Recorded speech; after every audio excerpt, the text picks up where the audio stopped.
Powerful and intelligent predators, yet killer whales are, above all, families. Families that hunt and play and travel together. Take a look into the hidden lives of creatures that rule like lords over one of the richest ocean wilds on Earth.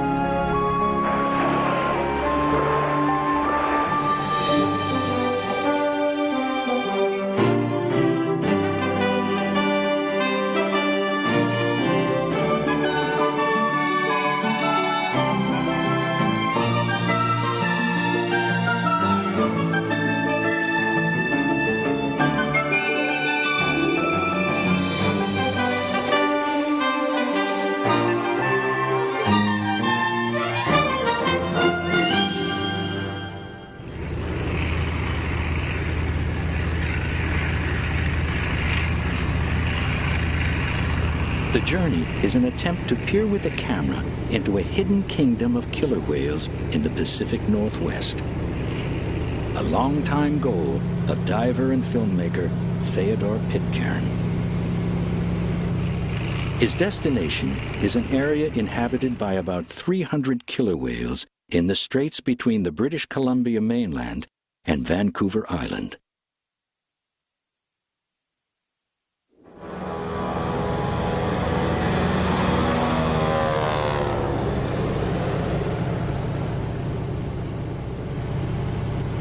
Traveling to film the unseen events of ocean life is a kind of continuing pilgrimage for Pitcairn.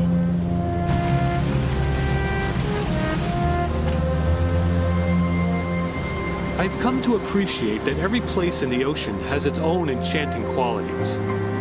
Here we enter a world of cold beauty, of ice, mist, and fog. We've come here not only to film killer whales, but the ocean wilds in which they live. I'm curious to learn what makes this ocean habitat so special that hundreds of orcas congregate here.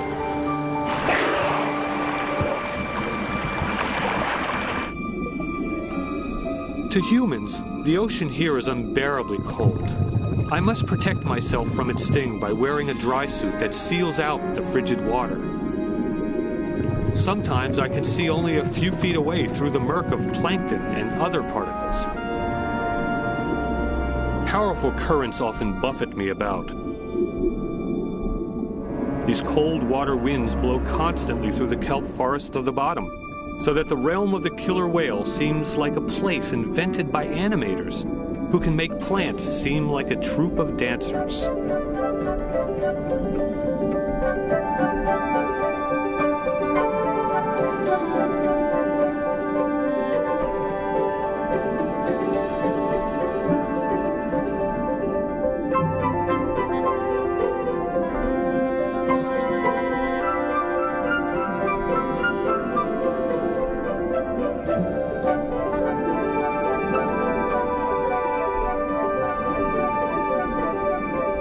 Amid the swirling cold currents, life abounds.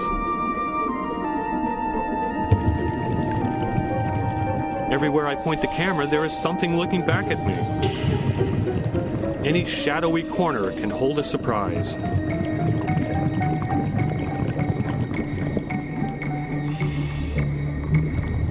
Curiosity is not limited to our species.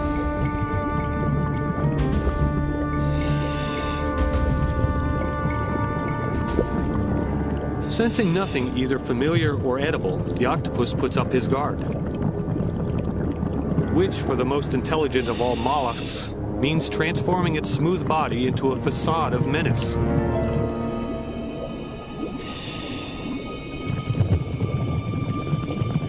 I know from experience it's not likely to attack something as large as me.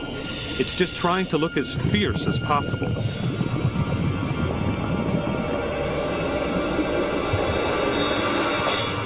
When I don't appear terrified, it's time to leave.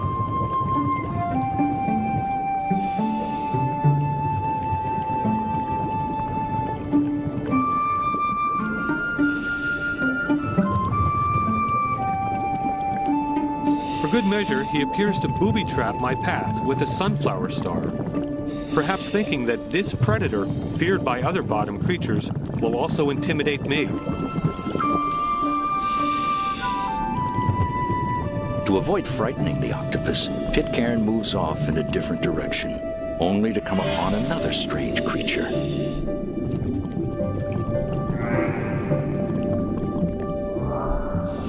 It looks like a snake with the head of an old man.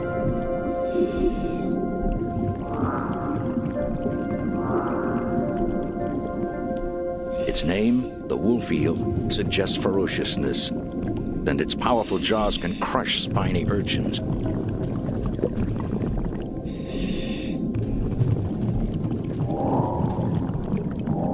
But like the octopus, it's not inclined to attack a human.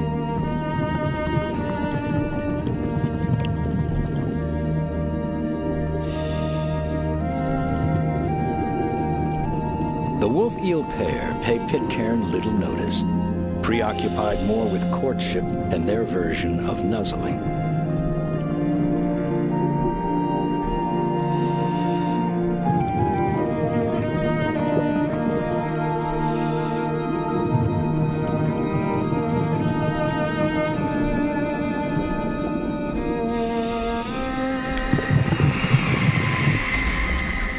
The dive is interrupted suddenly by a reminder that Pitcairn is in the home waters of killer whales,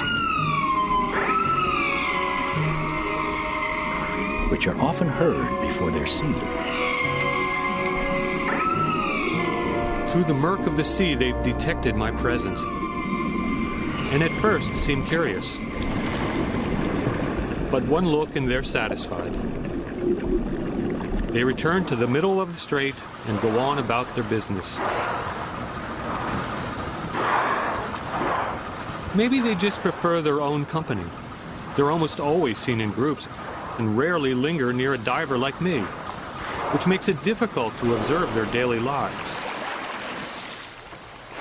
Maybe this group is moving from one good fishing area to the next. They're so skillful in hunting fish that they seem to have ample time simply to relax and to do very little at all.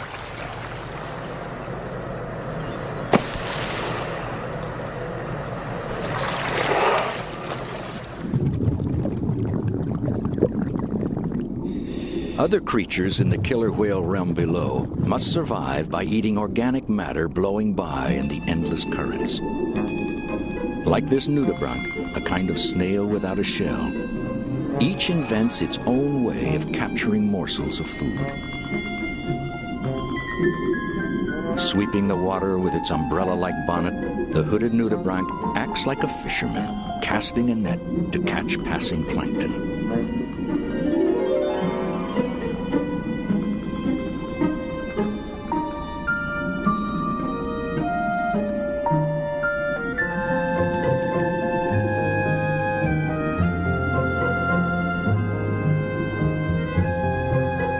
The sea pen simply stands in the current, allowing bits of food to lodge in its plume-like body.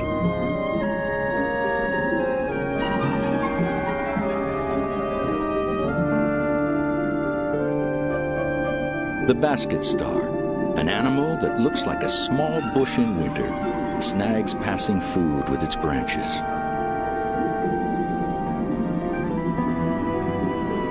Barnacles scoop through the water with their feathery back legs and eat whatever they catch.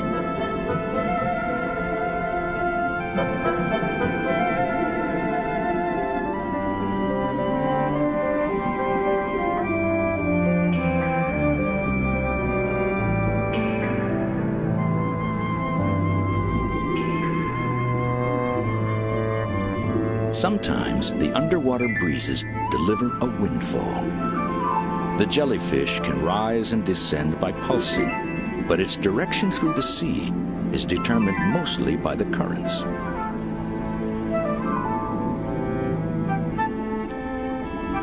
Pretty as a flower, the tentacles of the anemone are not only sticky, but armed with powerful stinging cells.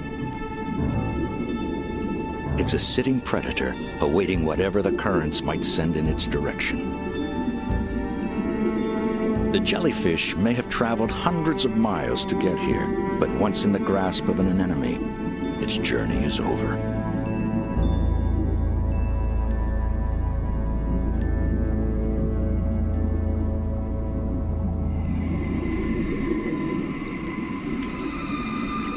Killer whales are not the only formidable creatures here, but through size and intelligence, they dominate this undersea world, as strikingly as humans do the land.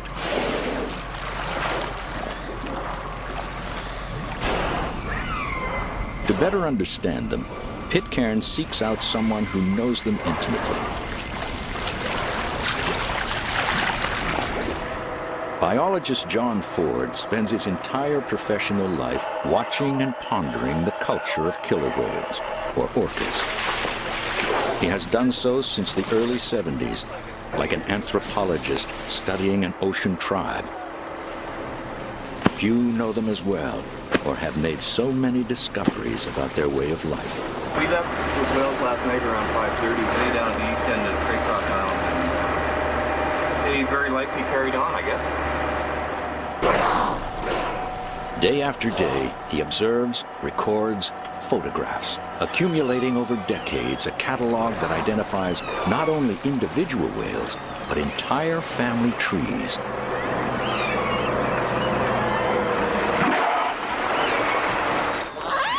The calls of the whales are often loud enough to be heard from a boat, and Ford has learned to pay special attention to these sounds.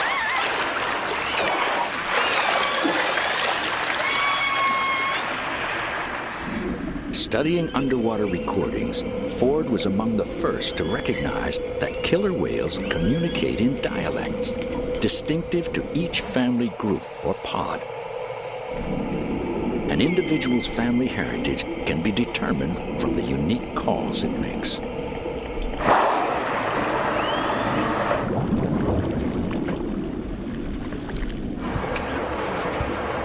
To catalog the identity of every individual whale he encounters, Ford records distinguishing characteristics and assigns both names and numbers.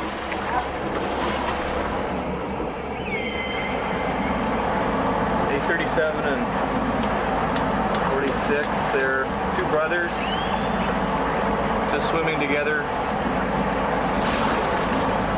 just relaxing with a belly full of chum salmon and enjoying themselves and enjoying this boat.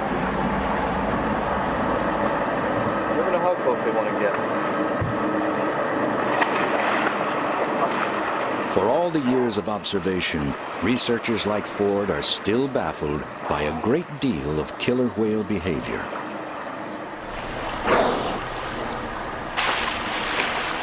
The whale that was flipper slapping and tail slapping and following us along there is A64 schooner, just a juvenile. We're not really sure what whales are doing when they make those kind of behaviors because it depends on the context, and it's always kind of a curious thing to me when all the rest of the whales in the area are just going about their business, and one individual like that one seems agitated or worked up about something and displays these kind of things over and over again for sometimes hours at a time.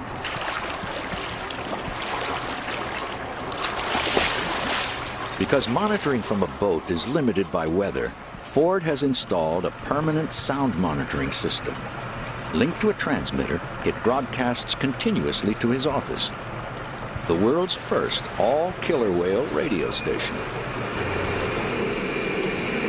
This is the live signal from the Robson Bight area coming down to the Vancouver Aquarium here by a high-quality digital line. So we're listening as if we were in our little boat with a hydrophone at Robson Bight, but instead we're down here 200 miles to the south, listening live.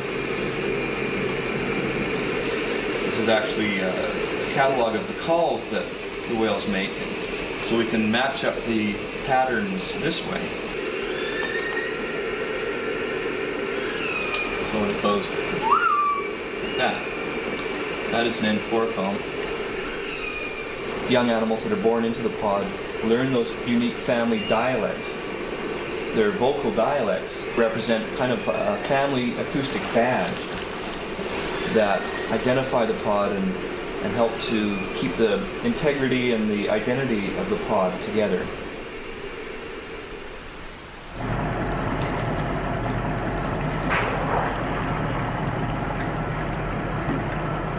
My goal is to film them underwater in their own fluid realm, to try to convey how the world looks and feels to them.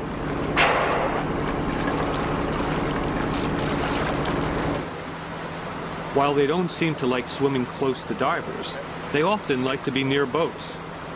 So we experiment with a camera suspended on a pole, hoping to get some close-up views of these wary creatures.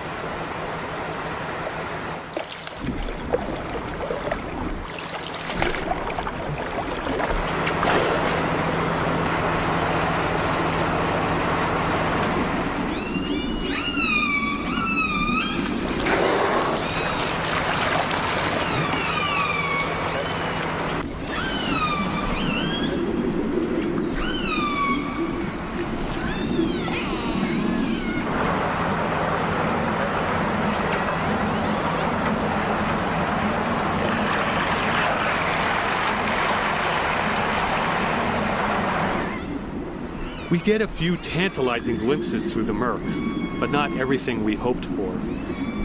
We'll have to find a location where they're more at ease and devise a way to place our camera in their world without attracting their attention and suspicion.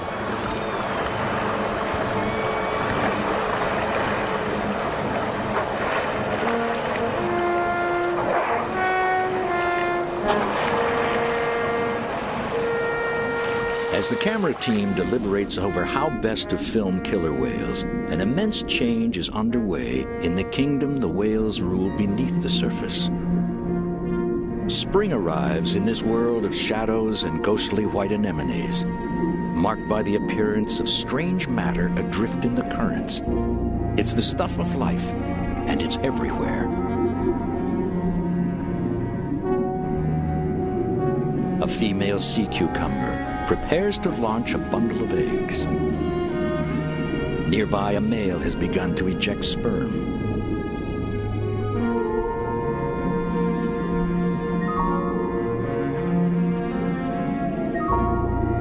Conception among most bottom dwellers occurs not through intimacy with a mate, but by blindly discharging the elements of new life into the passing currents. The drifting eggs or sperm of each individual will mix with other reproductive cells in a moment of fertilization. The ocean itself is the womb.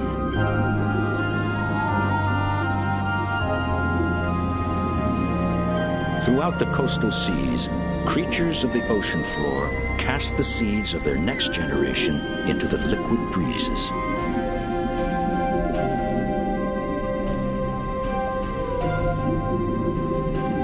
Turning the ocean into a soup of reproductive matter.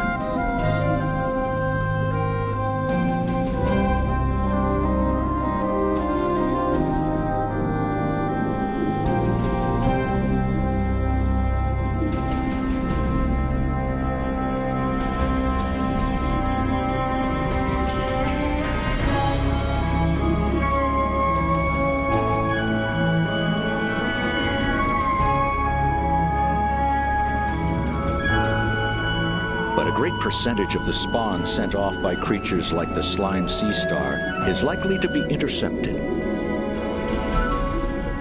For hungry fish and filter feeders, the seeds of new life are just another kind of food to pluck from the currents.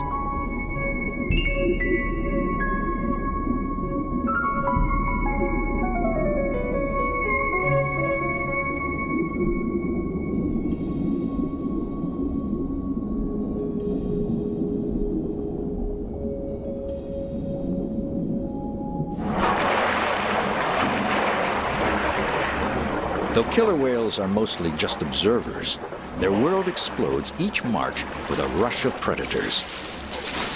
Dolphins, harbor seals, seabirds, and sea lions, all attracted to a massive spawning event that overshadows those of the bottom dwellers. Tens of millions of herring stream from the open Pacific toward the British Columbia shoreline to spawn. To get there, they must make it through a gauntlet of carnivores.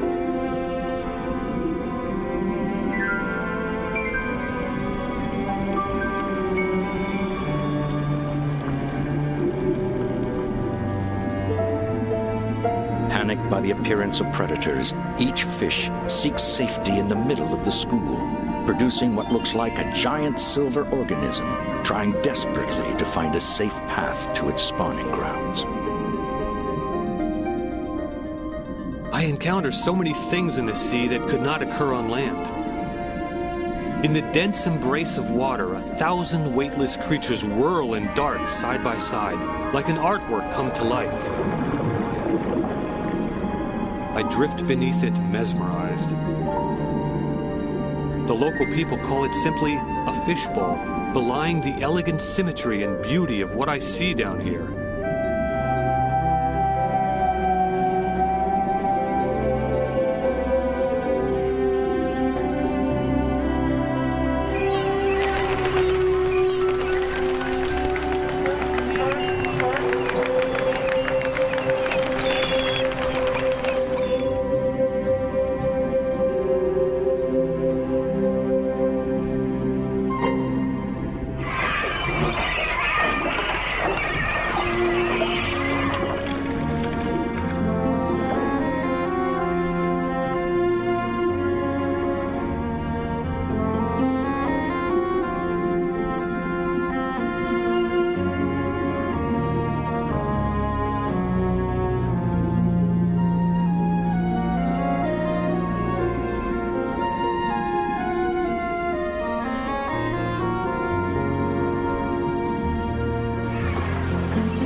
The relentless attacks by birds, sea mammals, and larger fish continue, but the herring are unable to turn seaward and flee. Programmed by their genes to spawn, they have no alternative but to push onward to the shallows. The assault from above escalates. In these shallow waters, there's no place to hide. Gulls wait at the surface. Murres and cormorants dive deep enough to strike from the sides and below.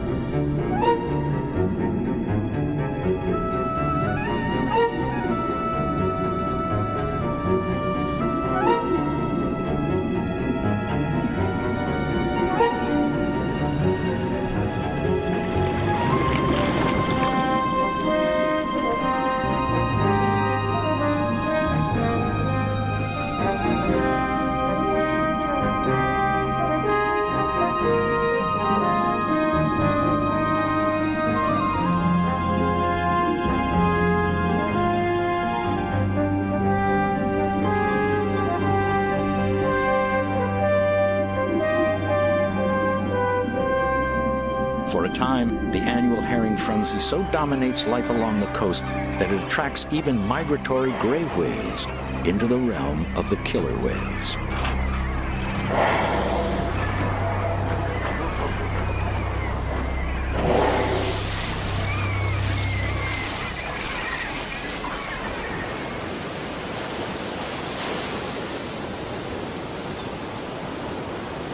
Among the patches of sea foam fringing the shore, another kind of white phenomenon appears, signaling that throngs of male herrings have begun to disperse their sperm into the sea. In places, the shallows turn milk white.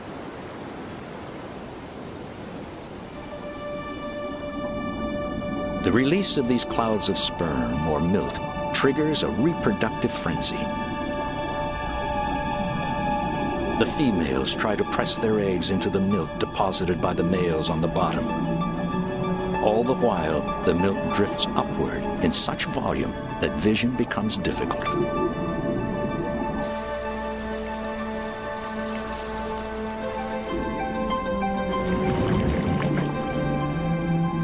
A single female can produce 25,000 eggs.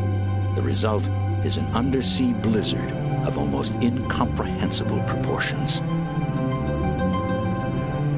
Sticky white herring eggs encrust virtually every surface of the shallows, from eelgrass and rocks to crab shells.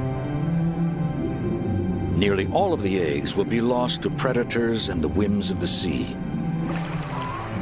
But if only 1 in every 5,000 produces an adult, the herring population will be sustained. For gulls, the appearance of herring means a season of plenty. Each receding tide uncovers a feast of eggs. There is such a profusion of nourishment that the gray whales come all the way into the shallows to partake.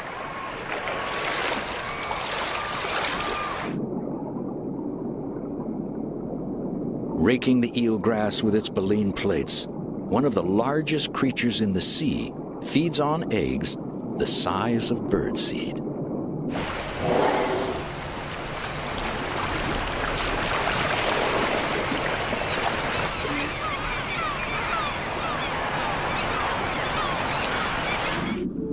Though most of the herring return to deeper waters, some die of wounds or stress.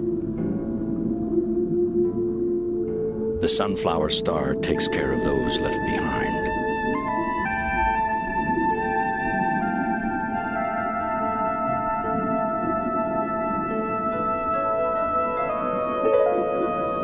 Oddities appear underwater during the herring spawning. A hemlock tree seems to grow from the bottom of the sea. Observing the annual herring feast over centuries, native peoples sought ways of exploiting it for human food. They discovered that spawning herring were attracted to hemlock for some reason. Along the west coast of Vancouver Island, the Hesquiot tribe still harvests eggs deposited on the hemlock branches they set up early each spring in advance of the spawning.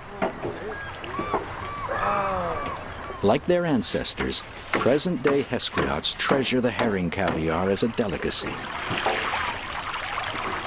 Their harvest is purely for tribal consumption.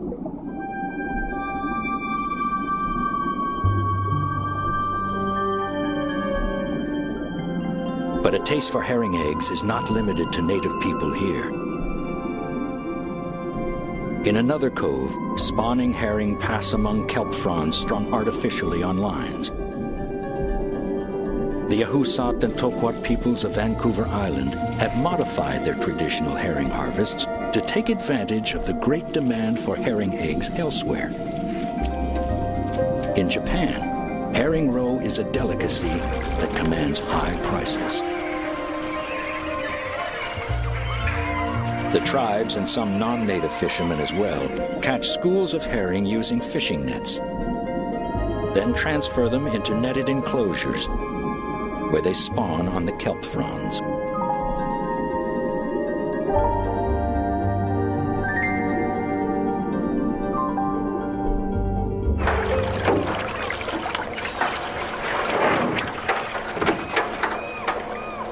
The captive herring school attracts non-human harvesters as well. River otters descend from nearby streams to fill their bellies with herring.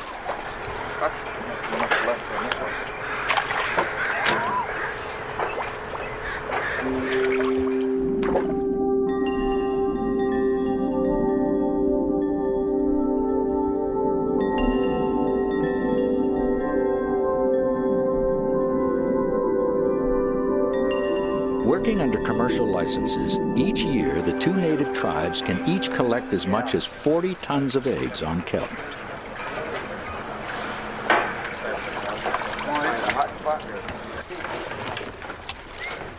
What is merely food for otters is big business for humans.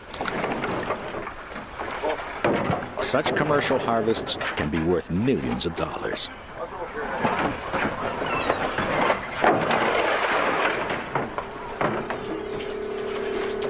Egg-laden kelp fronds are salted, packed, and shipped by air to Japan today. Though the industry arose in the 1970s, such trading actually began a century ago, when Japanese entrepreneurs obtained herring eggs from tribes farther north along the coast. and sailed with them all the way across the Pacific. Yet the commercialism is mixed with an ancient respect for the cycles of nature. When the harvest ends, the nets walling the enclosure are opened, permitting the herring to escape, in the hope they will return and spawn again next spring. Though killer whales nibble at the spawning schools, herring make up less than 5% of their diet. They are awaiting a spawning event still to come that will bring their favorite prey into these waters.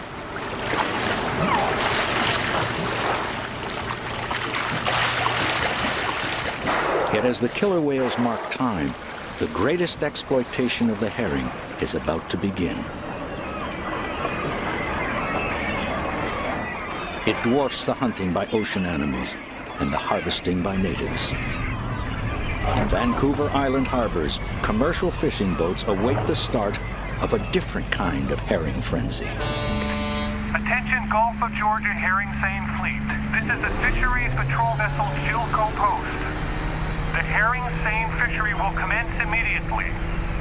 Only licensed The opening of the herring season is the beginning of an ocean gold rush. To prevent overfishing, authorities stringently limit the commercial herring season, often to only a single day each year. Sometimes to only 1 hour. 1 hour in which many fishermen must haul in most of their fishing income for the entire year. So valuable is the fishery that luck can bring boat owners a near fortune in a day, and failure can mean bankruptcy. It's a high-stakes drama in which not a second can be lost.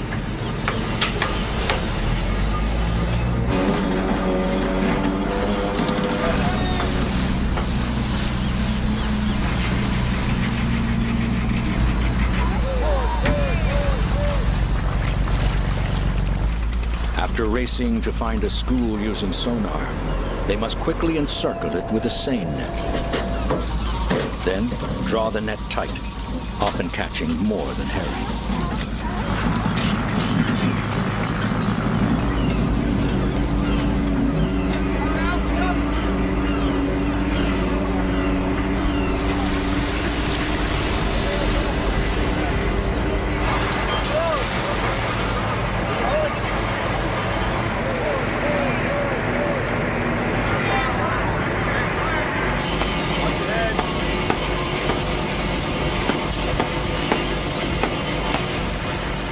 Making money on herring requires spending it.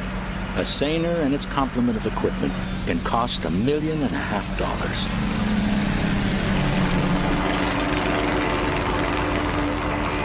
But depending on luck and skill, in their brief window of opportunity, they may pull in anywhere from 20 to 200 tons of herring. The only market is Japan, and prices fluctuate with the Japanese economy. There have been years when a catch of a single boat brought in $250,000. An unintended catch of large mammals can mean damaged nets and panicked animals.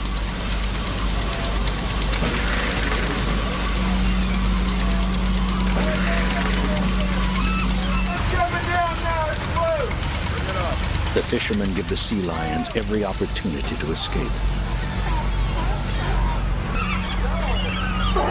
And one by one, they all do.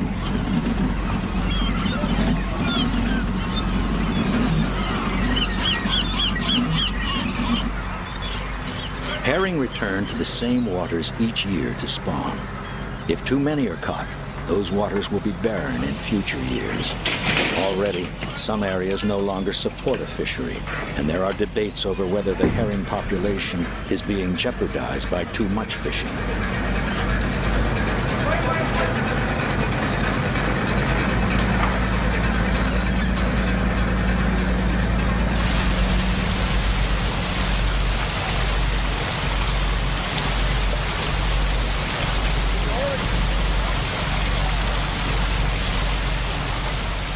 So intense is the rush to haul in fish, captains can imperil both their boats and crews by overloading.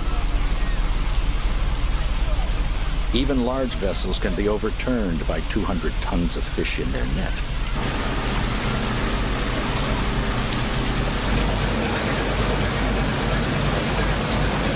The catch of herring for their eggs is one of the main drivers of British Columbia's fishing economy. But unlike the harvests by marine animals and native tribes, no herring survive to return to the sea. The eggs will be taken from dead females for sale to Japan.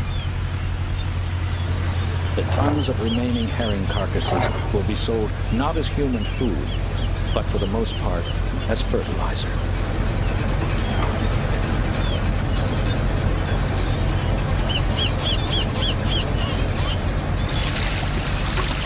As spring turns to summer, the flood of life awaited by the killer whales approaches from the open sea. Salmon by the millions in wave after wave.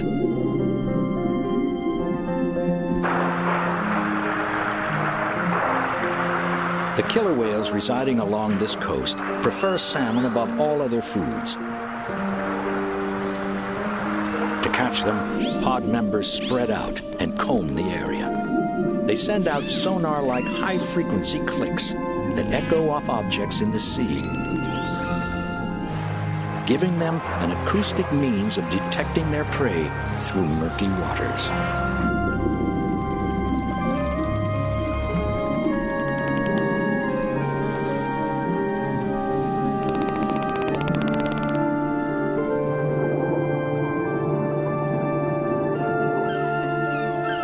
Through summer and into fall, those salmon that survive seek out their natal streams and begin a difficult journey against currents and rapids.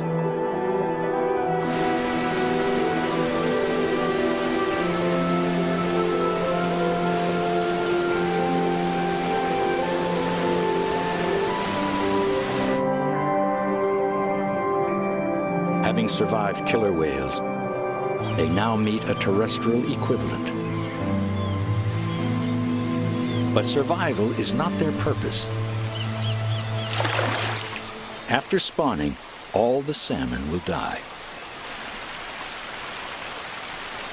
Adult grizzlies and their cubs shun the dead fish in search of those still alive. In the meantime, they snack on the salmon eggs littering the bottom.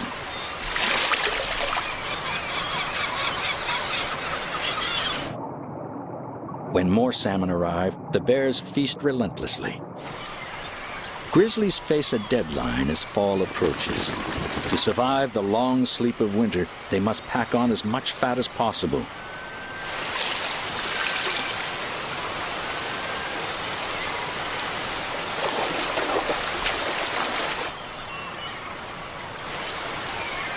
Some gain 300 pounds or more, most of the weight coming from long days of eating salmon. It can be both filling and exhausting.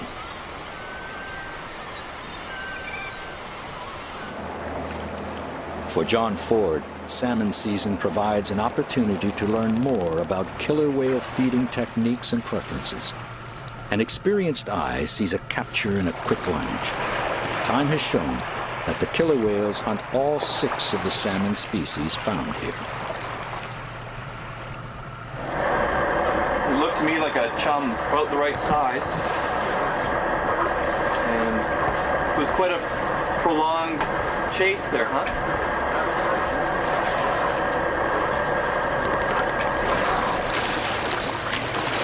We saw him take a chum salmon, very likely. There's a big run of chum salmon coming through the strait today, and we managed to get a scale sample from that kill. Oh, that's a bit of silver, yeah.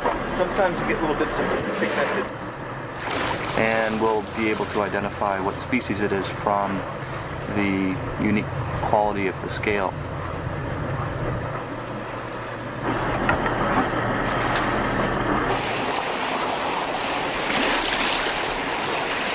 As if from nowhere, a pack of white-sided dolphins appears, interrupting the killer whale hunt.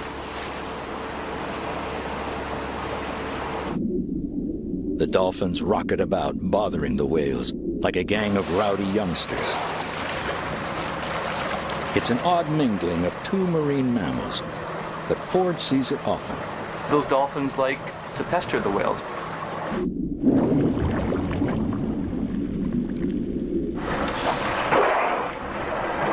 And we see them doing it to humpback whales as well, where they will chase them around and smack them with their tails and just generally be kind of pesky for whatever reason.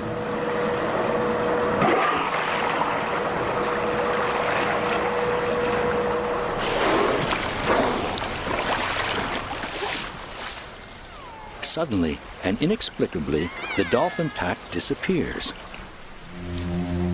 Other sea mammals in the vicinity seem to be on alert, as if some kind of menace approaches.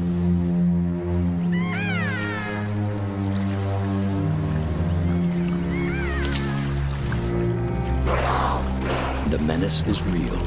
A pack of aggressive killer whales passes through, driving harbor seals ashore.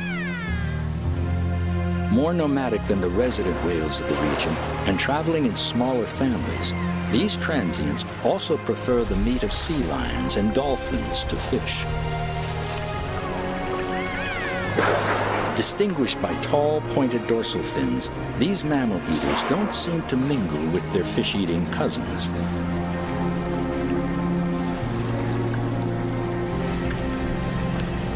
Evidence of the often violent ways of transients can be graphic. Biologist Kathy Heisey examines the body of a dead dolphin found at sea by a boater. Like the pack that interrupted the hunt, it's a white-sided dolphin. I can tell you for certain that it was killed by a killer whale, just judging by the teeth rake marks on its body. And whether it was killed by transient killer whales or resident killer whales, I can't tell you, but my guess is it's transients, because those are the only ones that we've seen fatally attacking animals. And what's surprising to me is that they didn't eat it, because they obviously injured it and perhaps played with it even for a while after they killed it, just judging by the different types of rake marks that are on its body. They're all at different angles and they're all quite deep.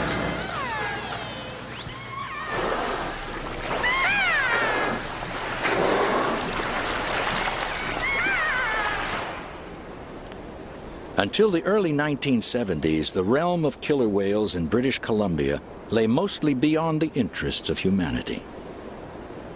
But the curiosity of scientists and filmmakers has since fueled a popular fascination with these intelligent creatures.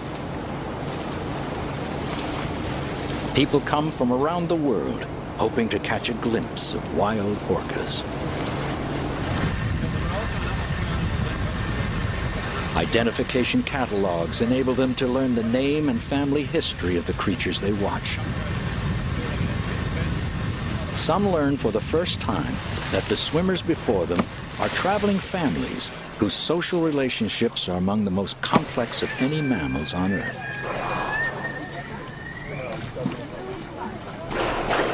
A family like this is led by a mother, and all of her young will remain with her as long as she lives.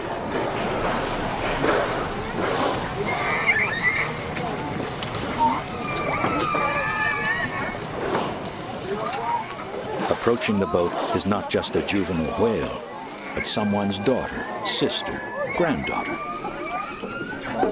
That's amazing! Oh my God! Oh my God!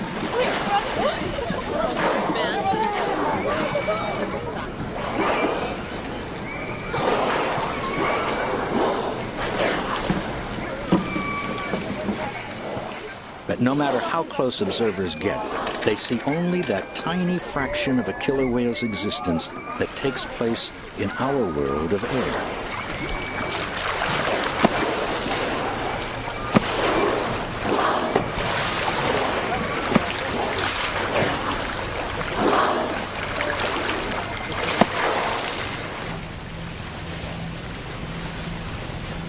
Pitcairn and his friends have devised a plan to peer, at least briefly, into the hidden part of killer whale existence by going where other visitors cannot.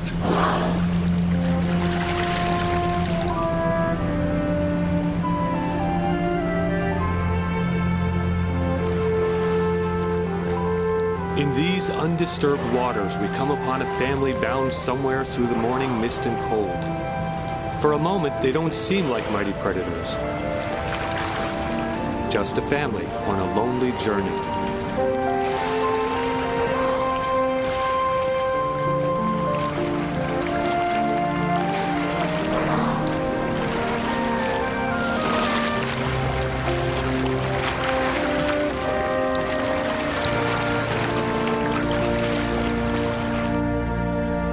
Pitcairn's destination appears unremarkable.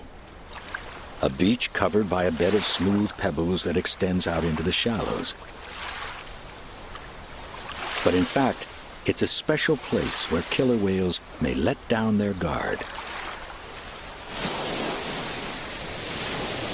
In hopes of capturing a few moments of killer whale behavior here, the team arrives with an arsenal of equipment. Yeah, that.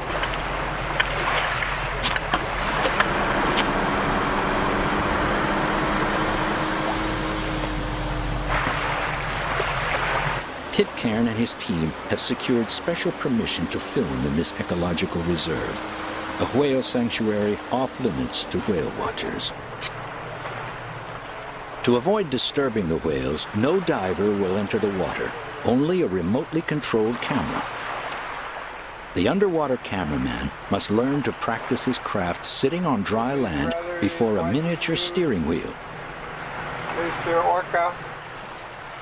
The team will set up camp, then wait to see if any whales show up. As they prepare, killer whale sounds arise just offshore, an auspicious sign. They toss a hydrofoam into the water. Pitcairn's worry is that the effort will turn out to be a waste of time. This is his second attempt. The previous year, the team waited 3 weeks and no whales ever showed up.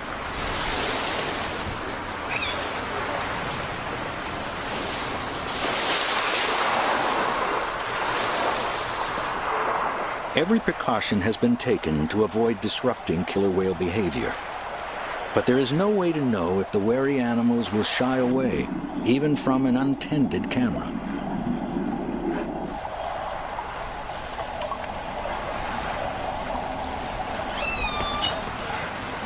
The wait begins.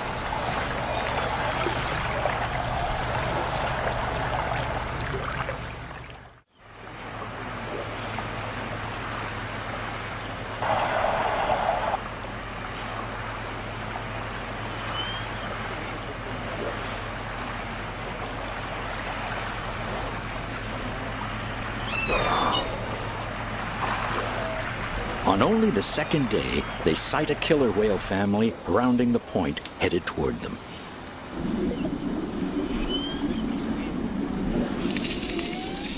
The underwater microphones pick up the raspy sound of a whale scraping against the bottom.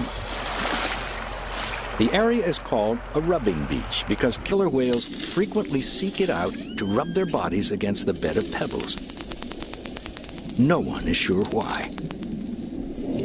Their markings show them to be a family well known to scientists in the area.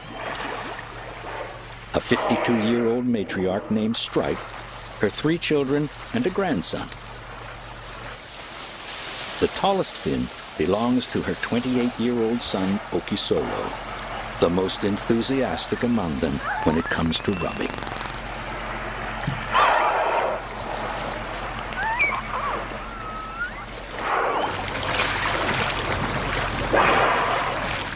Her 18-year-old daughter, Ripple, has a 2-year-old son of her own, Midsummer, who seems reluctant to rub, but follows his mother when she makes a pass across the bottom.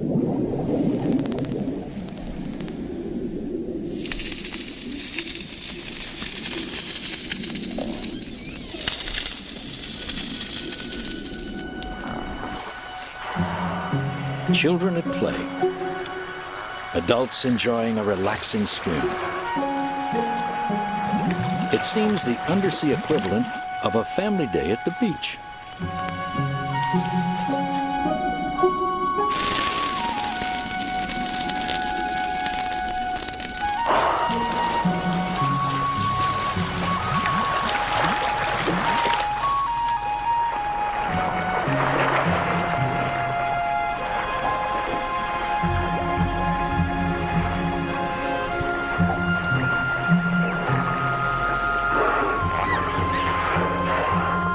Though Stripe also rubs occasionally, the matriarch stays close to her grandson and youngest son, 7-year-old Fife. Stripe knows how quickly tragedy can strike. Over the years, she has lost 3 of her young. One captured for a marine park, one struck by a ferry, one to unknown causes.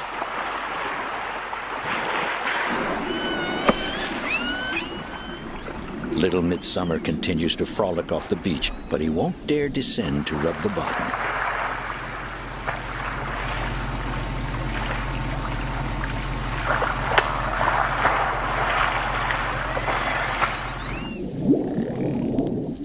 His uncle, on the other hand, can't get enough. An adult male like Okisolo may have fathered young of his own, but they remain with their mothers in other family groups.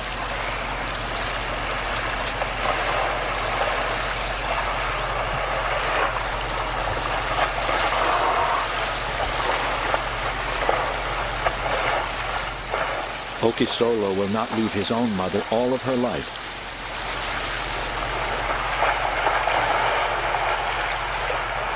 Some males simply disappear when their mother dies.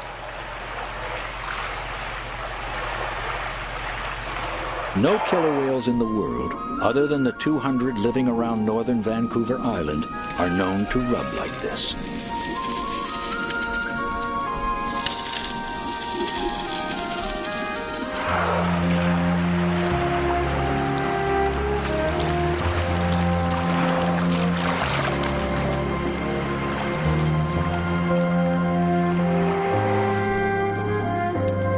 We are as puzzled as other observers. Why do they rub? Some believe it's a way of scraping away parasites. But if so, wouldn't killer whales elsewhere do the same thing? Perhaps we try too hard to find practical explanations for behavior in the wild. Maybe the killer whale families here have simply found a way to have fun, something that just feels good. And across generations, they've passed on this little tradition of pleasure and the whereabouts of these pebble beaches. It's their secret.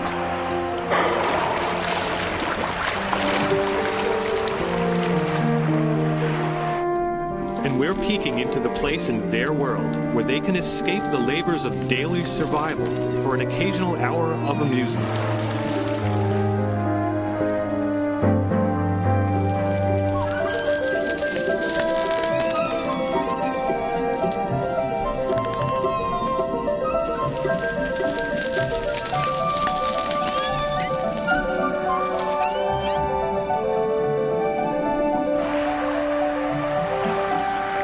As the others watch from offshore, Okisolo returns for one last rub.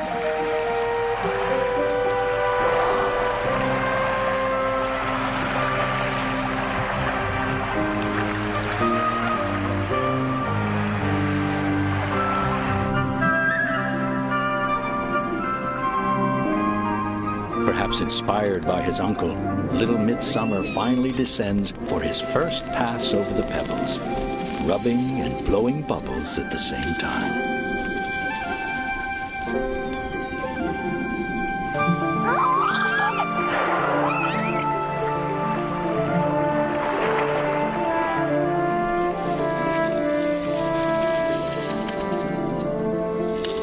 Watching their last pass across the stones, I'm reminded yet again that we can't really comprehend the minds of creatures who dwell in a liquid world, so different from our own.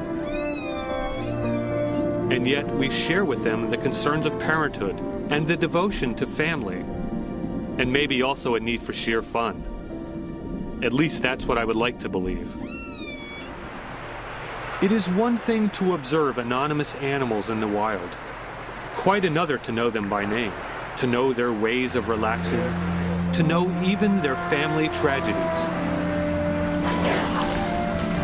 As they leave, they no longer seem to us strangers in an alien realm, but a family heading home from the diversions of a summer afternoon.